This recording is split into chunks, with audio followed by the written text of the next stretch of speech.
It's the day before Remembrance Day 2022, November 10th.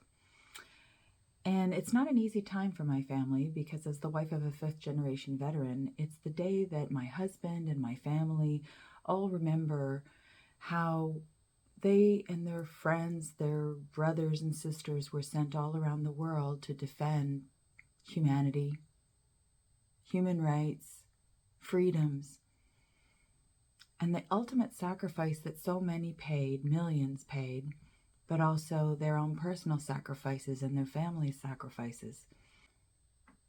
It's the day we remember all of those who are willing to sign their life on the dotted line and stand up for equality and fairness and human rights, the ability for everyone around the world to live their lives and prosper without control by those who would harm them, or tyranny by those who would put them down, or those who would see them as unworthy. And this year has a special significance to me because I feel like for the first time in my own country, we've forgotten that sacrifice.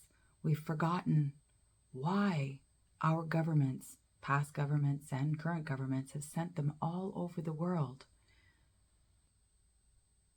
We've forgotten it when we turn against our neighbor, and when we allow politicians to divide us, and when we allow rights to be taken away from individuals.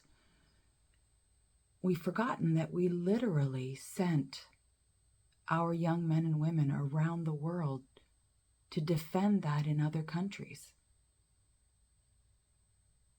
And yet, in recent times, we live in a society that has vilified people who have opposing opinions, or divided people as worthy and unworthy because they make a medical choice, or because they invoke parental rights, or because, I don't know, it hurts my heart,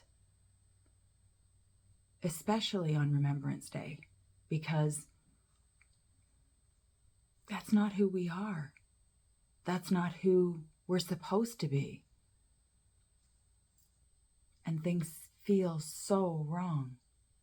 It's even harder because it's supposed to be the day that inspires hope for humanity. It's supposed to be the day that we remember what felt right in our heart of hearts, and what we were willing to sacrifice and stand up for.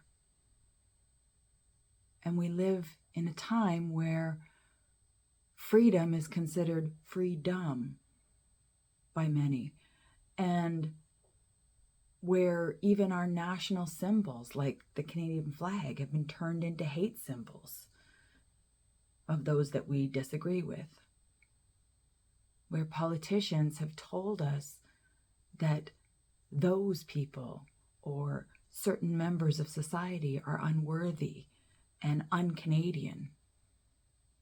And yet many of those people were veterans themselves and made their own sacrifices around the world for the very things that they're standing up for today.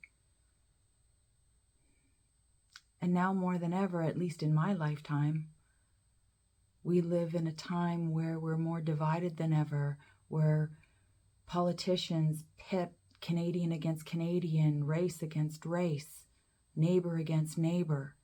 They tell us what to think and how to be and how to live.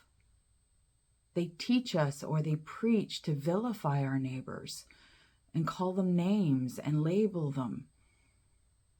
Again, that's not who we are, and that's not why we sacrificed decade after decade defending that around the world.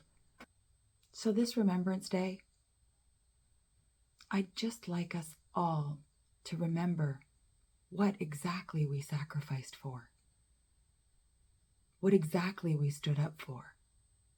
And I'd like us to remember how we treat our veterans now and today, and how our government treats them.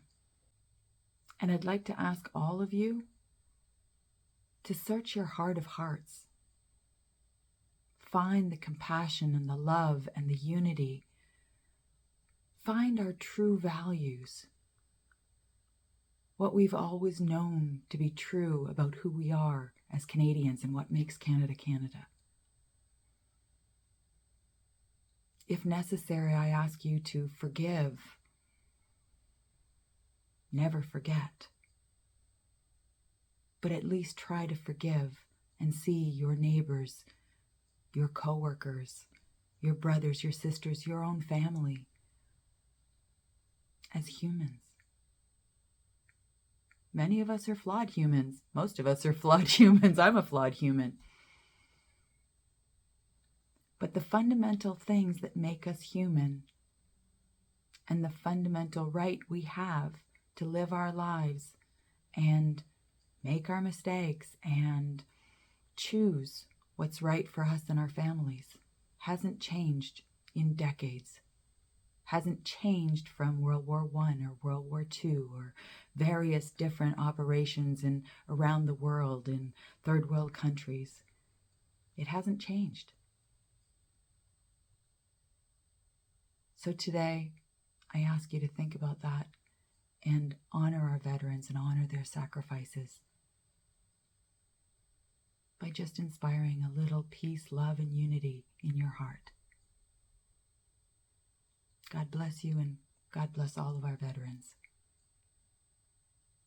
And thank you to all of those who made the ultimate sacrifice and their families who sacrificed too.